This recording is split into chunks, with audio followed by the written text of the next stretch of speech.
Wednesday morning, it's McCollum on Business. I'm Stephen McCollum, and for the next 30 minutes or so, I'm going to get you updated on what's happening around the business world.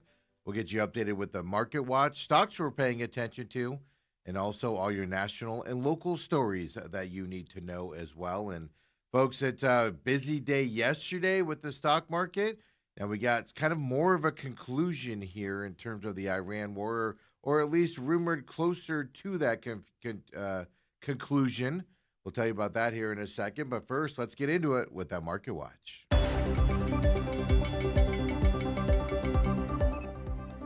And here, starting today, well, another good day here on the market. Yesterday, our system we used was a little messed up, but today it is accurate out there. The Dow Jones right now is up that 214 points as we're looking at it here. For reaching 50,664. Now, the S&P 500, it's just barely up, basically even, 10 points up right now, 75.27 for the S&P 500. NASDAQ, though, is up here this morning. Early here in trading, it's up 27 points to 26,683. Cybersecurity stocks are having a major pullback today, affecting the S&P 500. Especially a lot of those cybersecurity stocks are in that index there also. So NASDAQ barely up as well. Then you got the Russell 2K there up 9 points, 10 points right now, 29.30 there for the Russell 2K. Then there's Bitcoin. Pulling back here a little bit, right? Wasn't that high, 79,000 range for the end of last week, beginning of this week with Monday being a holiday. Well, back down to 75,000 here. On this Wednesday, 75,070 for Bitcoin here today as well. So what's happening? U.S. oil has fallen below $90 per barrel, all because there is a report that Iran agreement would restore the Strait of Hormuz traffic in 1 month. So oil is dropping based off of that news here today as they're still doing the negotiations. You know, there was kind of a tit for tat the other day. And between the U.S. and Iran, but they're still talking. Now that report says Strait of Hormuz will open within a month of it being settled here, the war being settled. Oil today, $90 a barrel. Stocks we're paying attention to early here. Well, we're going to look at Micron Technology. We looked at them yesterday here as well, 2.23% up right now. They are pushing higher here this morning. They crossed $1 trillion in market cap yesterday. They joined that very exclusive $1 trillion club. Shares were up 7% here yesterday, and the stock was the best performer on the S&P 500 this morning in pre-market trading, and they're up 2.43% right now as well. Now, you see if you're watching us on the graph on the left, it's dropped a lot here so far since it's open. That's just simply people taking their money that they've gained over the last 2 days here on this company, but still up 2.58%, Micron Technologies. Now let's go retail here. Look at Bath and Body Works. Well, they're having a big day today, 13.82% for this retailer. They reported better than expected current quarter guidance in its first quarter earnings report. They forecasted earnings per share of 20 to 25 cents in its second quarter. Well, the expectation was only 21 cents. So they cover a lot of the expectation level plus some in their future guidance as well. First quarter earnings and revenue did slightly beat estimates. Bath & Body Works signaling a glowy second quarter for them coming up. Well, there you go, folks. 13.42% for Bath & Body Works here today. And then there's a company called Insulet. They are having a problem today, 6.46% down on the stock market. They're a medical device company that does insulin pods and things to that effect. Well, they have introduced a voluntary medical device correction for specific lots of several of its pods. The correction was due to a manufacturing issue that could result in insulin under-delivering to patients. That is not good out there. Recall happening. So Insulet Corporation down 6.49%. Here this morning and about early market trading about 30 minutes into the stock market here today. Later on when we come back, well, we're going to look at those cybersecurity companies, Zscaler, Palo Alto Networks, and CrowdStrike. We're going to look at those three companies coming up. As I told you, The cybersecurity stocks doing a pullback here today as well. But first, let's get into some economic stories here, mainly the mortgage rates and the applications, etc. Total mortgage application volume did drop 8.5% last week compared with just the previous week. This is all according to, we get this information from the Mortgage Bankers Association seasonally adjusted index. Came out this morning, and the average contract interest rate for a 30-year fixed rate mortgage, this is all with the conforming loan balances, the standard that everybody looks at, 832,750 or less is what the limit here in terms of pricing for a house. It increased, the mortgage rate did, to 6.65%. It was at 6.56% last week. Points have risen to 0.65%. Points have risen to 0.65 from 0.60. Way too many numbers for early this morning for my brain to work as well. So you can see everything going up here. Shouldn't be a shocker with those treasury yields going up the last couple of weeks as well. That is for loans with 20% down payment, by the way, as well. The 30-year fixed rate has climbed 30 basis points over the past 5 weeks. It's its highest level since August of 2025 as well. Refinancing, well, mortgage rates are going up. Well, refinancing demand's taking a big hit as well. It did, and in fact, take the biggest hit. Those applications are down 18% for refinancing for the week. They're still 19% higher than the same week 1 year ago, but still down 18% over the last week. Last year at this time, the 30-year fixed rate was 33 basis points higher than what it is right now. So I guess it's perspective, right, over the years. Applications for a mortgage to purchase a home, well, that fell also 0.4% for the week. They were just 5% higher than the same week 1 year ago. So housing obviously still continues to be an issue. And later on in the show, we're going to look at it when we get to the local segment. We're going to look at Arizona, what the Arizona market's doing. We got some information from this mortgage report as well. We'll talk about that coming up. And, well, now we got the conference board out there. Well, the conference board came out with that Consumer Confidence Index. We had the University of Michigan one last week. I'll remind you about those results here in just a second. But the conference board's consumer index, well, it slipped 0.7%. It's now at a number of 93.1 in May. The first decline after 3 months that it's had in gains.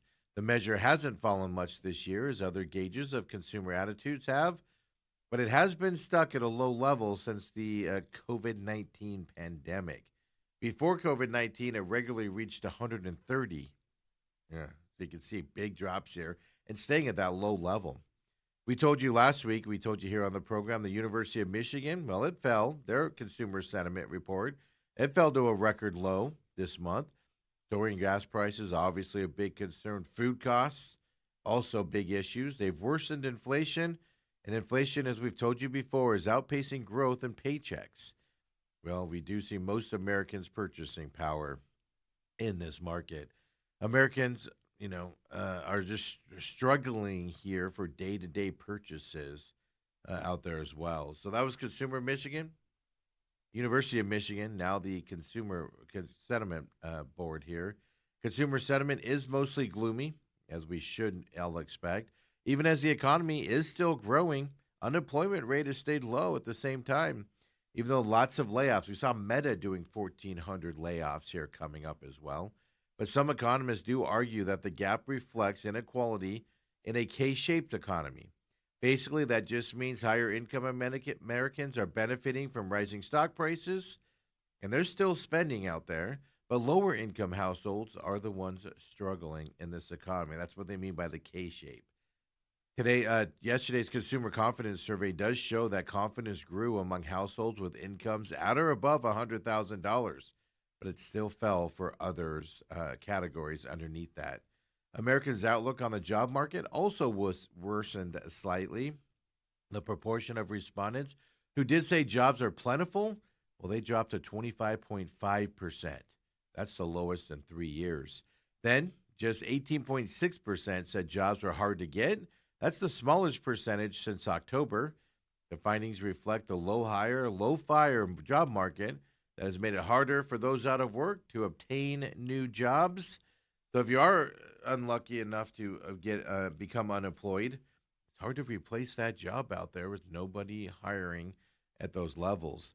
This month, the Conference Board did add special questions to its survey for the first time, and they found rising prices have caused most Americans to change their spending habits. Two-thirds of respondents said they're cutting back spending in response to the increases, most of those reducing overall purchases and delaying more expensive acquisitions. Many consumers are also planning to economize on clothes, shoes, hobby items, toys, games. All of that is starting to be factored into people looking to not spend money on that, if at all possible. So, two economic reports there, kind of showing what kind of our economy is in here on this Wednesday, end of May. End of May, finally, folks.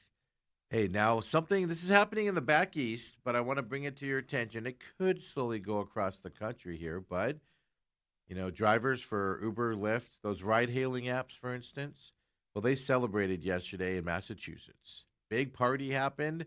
Well, they became the first state to recognize their union, a milestone in the growing effort to organize gig economy workers classified as independent contractors under federal labor law.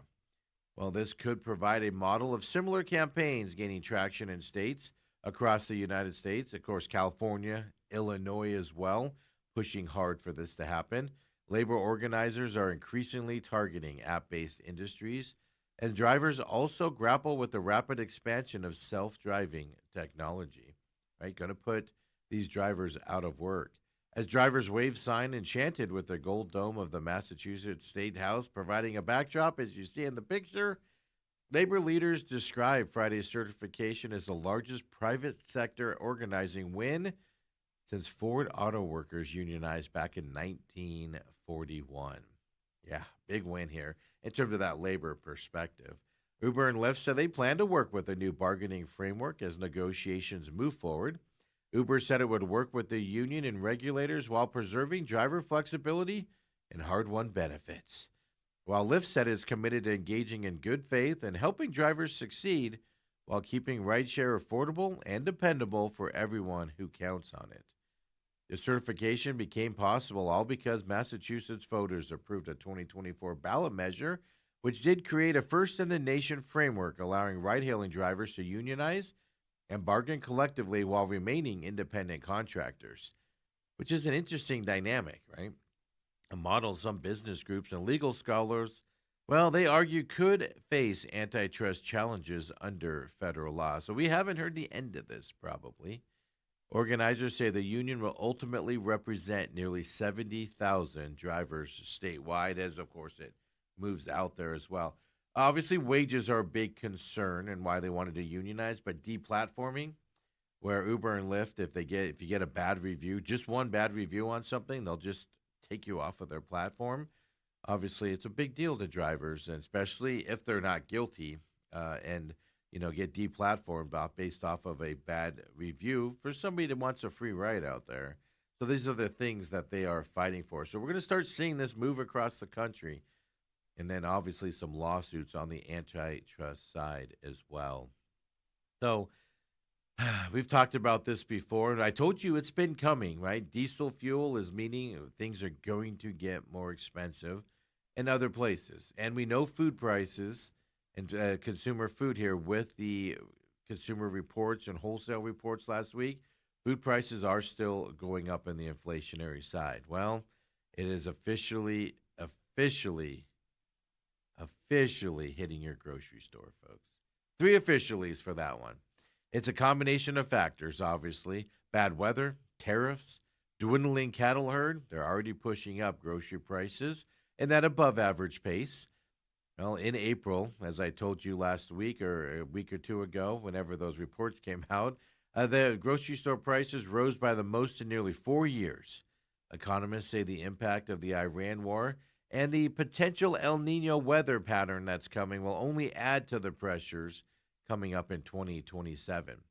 Yes, the hit to U.S. household finances from higher grocery bills, that's going to intensify just ahead of these November midterm elections coming up. And some of the polling is showing people are tired of these higher rates, so they will vote with their pocketbooks coming up as well. So the every all of this is all amplifying affordability, and it is a defining issue in the votes as well as just everyday economy stuff and the way people are talking. So that is happening. The surge in gas prices is obviously affecting it as well.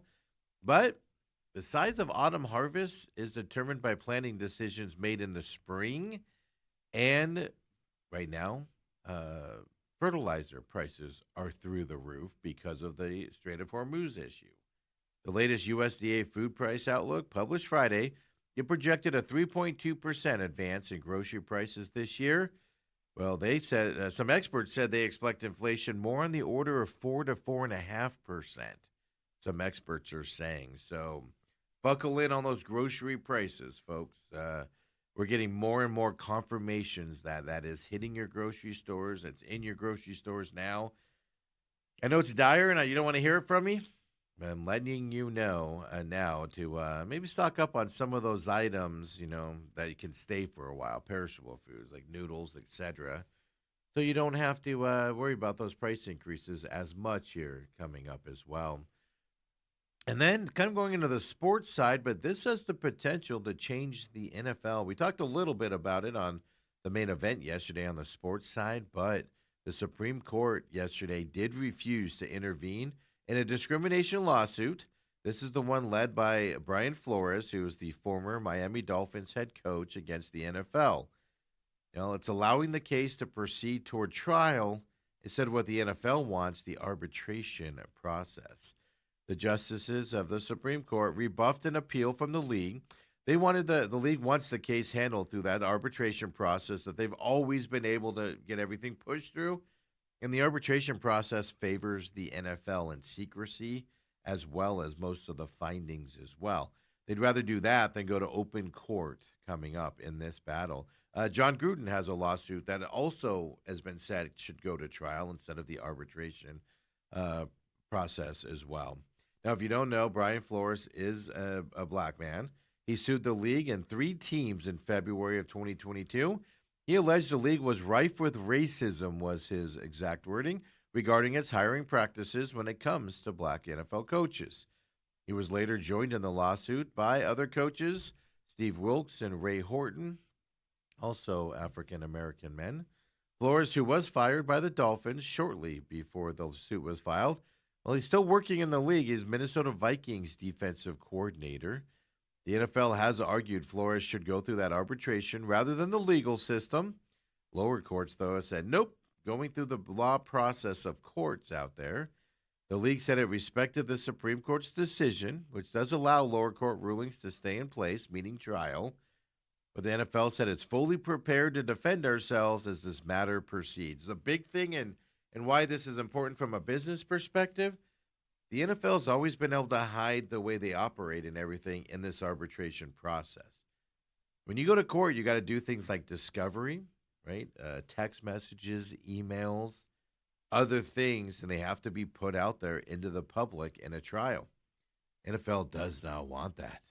That's why this is a big deal and could change the NFL in a lot of ways, that some of the ways we don't even know about coming up as well, by them not getting through this arbitration process. When we come back here at McCollum on Business, here on this Wednesday, we keep it rolling. Local stories coming up here as well.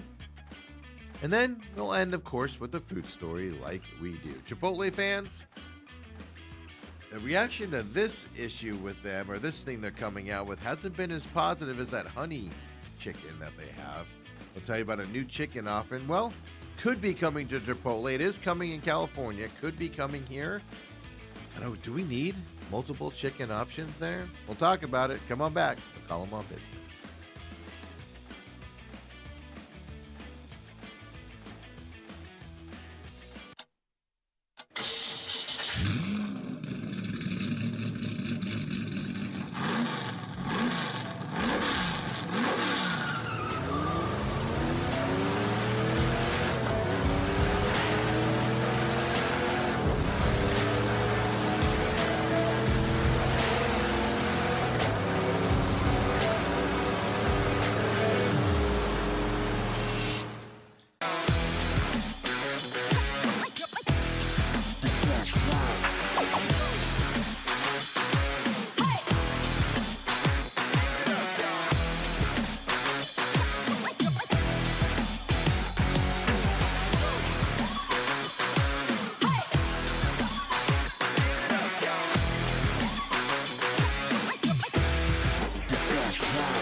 We're back here, McCollum on Business. Appreciate you joining us here on this Wednesday.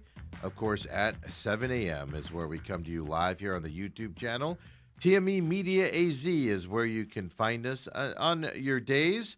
Of course, you can also find us on demand right afterwards on on YouTube, TME Media AZ, as well as on Rumble as well. Rumble.com/user/TME Media is where you can find all of our programming. Just go down and you'll see at the top there, once you go to that main page right above the videos, you'll see like some links. Click on the channel button. It'll allow you to click on the individual channel of the show you want to watch. Just kind of makes it a little easier to find the shows there as well. And of course, there on Rumble, you can also find The Real Matrix. Every Friday at noon, new episode of The Real Matrix comes out as well. Last week's episode, Data Centers, up now for you to watch. Of course, they have their own podcast system.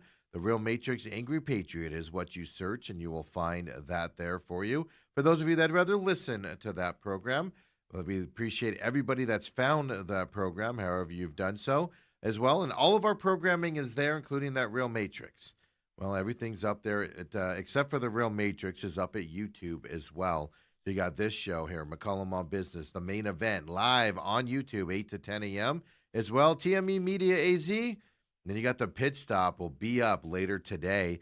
By 2 p.m., the pit stop will be up there for you. We look back at racing last weekend, Indy 500. Of course, all the Charlotte racing there on the NASCAR side, including the rain-shortened truck race, the rain-shortened Coca-Cola 600. We have some thoughts about that, folks. And, of course, look ahead to this weekend's racing. Indy cars in Detroit. NASCAR, of course, gets underway this weekend as well. So we'll have all of that on the pit stop coming up on demand, YouTube, on that TME Media AZ, as well as on the Rumble, rumble.com/user/TME Media. And, of course, join us live for the main event. Join us live 8 to 10 a.m. as well here on this Wednesday. And, folks, with all that being said, let's get right back into that Market Watch. Good day on the market. So far, everything is up. Dow Jones is up 286 points right now. Now, the S&P 500, I told you, cybersecurity stocks are pulling back. They're 2 points up right now for the S&P 500. The NASDAQ, well, it's down 41 points here, 26,606. The S&P 500 is trending down here right now as well as the trading day has gone on. We're about an hour roughly into the trading day. Russell 2K, it's up 1 point right now as well for it. So big move on the Dow. Everything else kind of having some pullback here today, including Bitcoin down under 75,000 for the first time in a couple weeks here. 74,760 as that continues its decline today as well. Oil is down today. It's below $90 here on the global market. All that is because of a report the Iran agreement would restore Strait of Hormuz traffic within a month after the deal is signed here coming up from that perspective. And so that's the big news out there. We're waiting to find out what's happening with that agreement that supposedly is coming soon. Stocks we're paying attention to right now, we're going to look at those cybersecurity stocks. Zscaler is the first one we're going to look at. They're down 30.27% right now.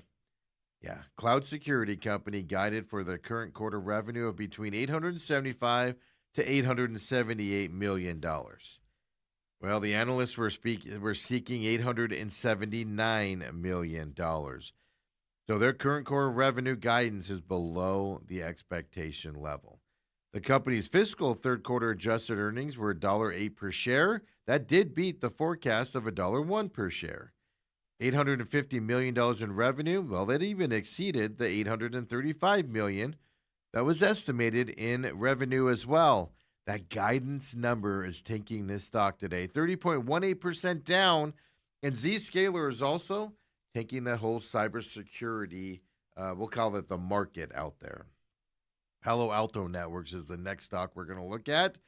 Well, all because Zscaler's earnings have brought down some of its peers here. Their Palo Alto Networks is one of them, 2.73% down for it. And then CrowdStrike also down today.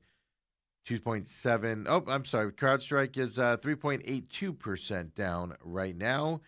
So they're getting pulled down because of the Zscaler reporting happening today, and that's taking down the S&P 500 and to a certain extent the Nasdaq here today as well on that side. It is interesting how one bad stock can take down a whole industry of stocks out there as well. Let's get into some local stories here as well. And now this is more of a U.S. thing, but it could affect us here as we do have obviously power plants here in the here in Arizona, excuse me. And there's a U.S. Senate bill out there that is new on the market. It could remove some regulations around building materials that are used in nuclear plants. So, federal officials, they're trying to recraft regulations around nuclear power.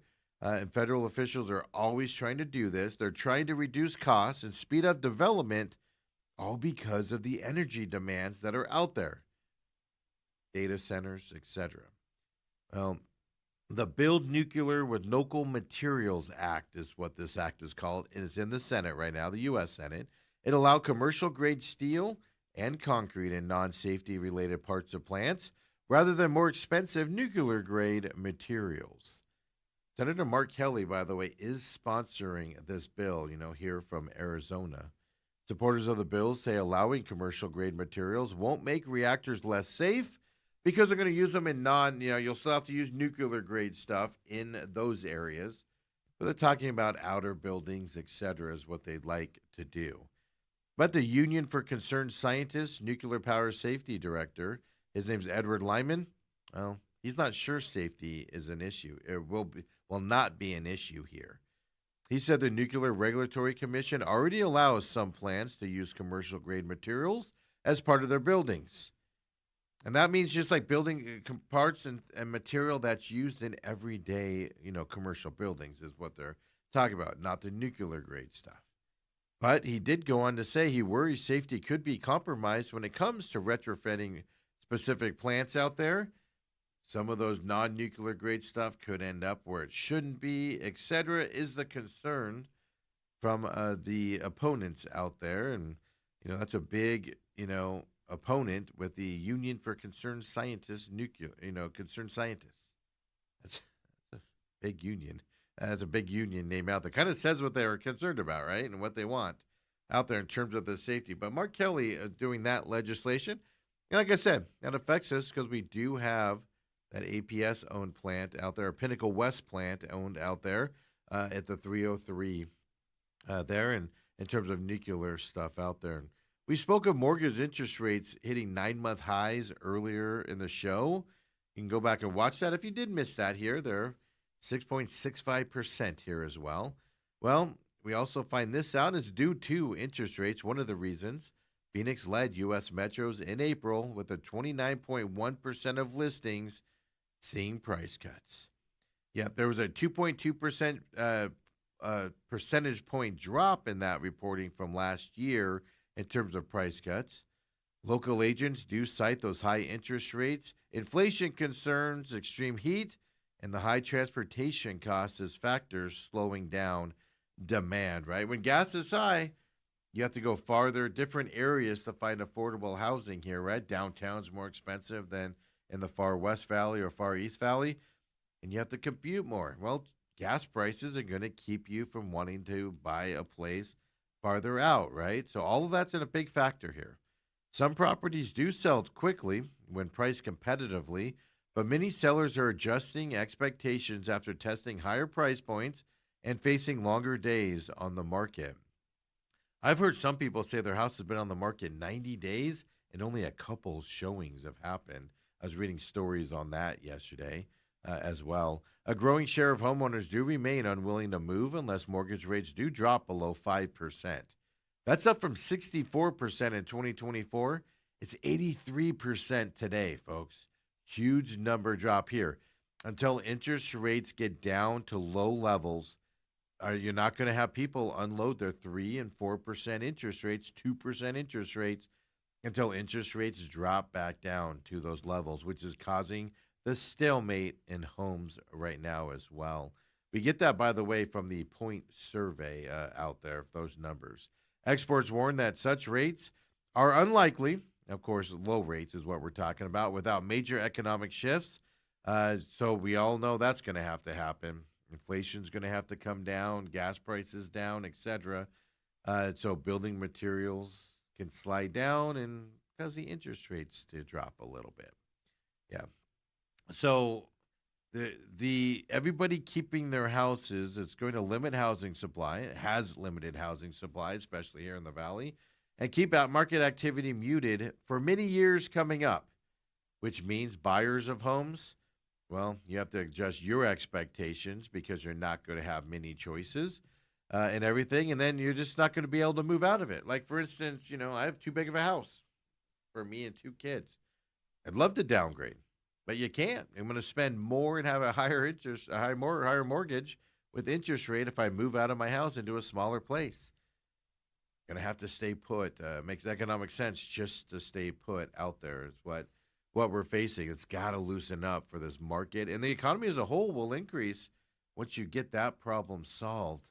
But we're nowhere near solving it. And housing prices, well, we lead the nation in drops here in the month of April. And then, folks, we'll end the show with a food story here for you. Yeah, Chipotle, they're in this chicken phrase here where they're trying to get different chickens out there that you want to eat. They're trying a whole bunch of limited time options, etc. Well, they are testing a new crispy chicken protein offering at its stores. Now, they're doing this in California first is where the test is. Some diners, though, they still clamoring for the for Chipotle's current limited time offering. They want that to be permanent Chipotle honey chicken. It's still out there. You can still get the Chipotle honey chicken. It's a huge hit by all accounts, but Chipotle says it's still limited time and won't make it permanent. Now they're testing other versions of chicken as well. In a statement shared with USA Today, Chipotle said they will, quote, use guests and operational feedback to determine whether to move forward with a broader market test as part of our stage gate process. Here's the bottom line. Yes, they're testing it in California to see if people like it, but they also have inventory problems. That's the problem with the honey Chipotle one that everybody is clamoring for. Chipotle does remain relatively tight-lipped about its products. Now, social media users, they've shared photos of signage at test restaurants, and it shows that the crispy chicken is free of gluten, antibiotics, and artificial ingredients. So, what's the internet's reaction of this new crispy chicken? Now, like I said, only available in California right now. We'll see if they move it over.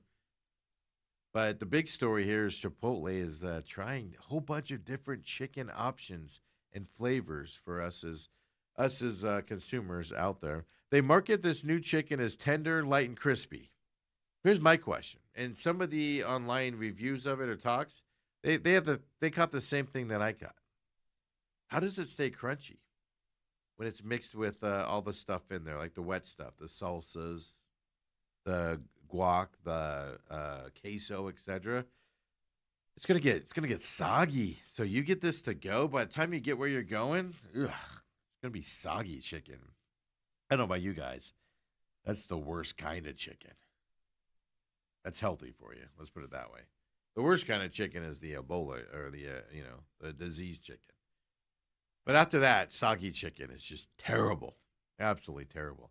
So that's the question on it. But the bigger point on this story, because we can't get this new one here. But if you go on vacation to California this summer, you might find a Chipotle where it's available out there. A lot of people are just railing on. A lot of comments here. A lot of things on this if you do a search on the social medias for this new crispy chicken. I want to say 85 to 90% of the comments are, just make the Chipotle honey chicken permanent. The reason why they're not making that permanent, I believe, I don't have any facts behind it, it's just a supply issue. They can't keep it in stock.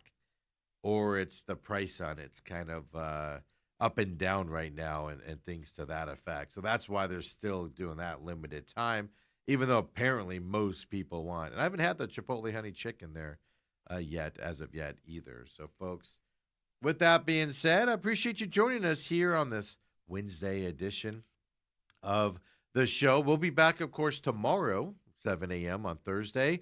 Ann says, I can't imagine crispy chicken in a bowl or taco. Yeah, that's my problem. First thing I thought of was sogginess. Maybe that's why they're only doing it in California. They eat some weird stuff over there, right? Kale and all of that stuff. So maybe it's good for them. We'll find out moving forward if that's a thing. It's just soggy chicken. I'm just grossed out by just the thought of soggy chicken when you get it to go as well. Hey, folks, we'll be back tomorrow, 7 a.m. on Thursday. Come and join us, of course. We got the main event coming up next, 8 to 10 a.m. Hey, join us on YouTube, TME Media AZ. Of course, catch us on demand later in the day. Share us with your friends as well. We'd appreciate it. We'll see you tomorrow, everyone. Have a great Wednesday night.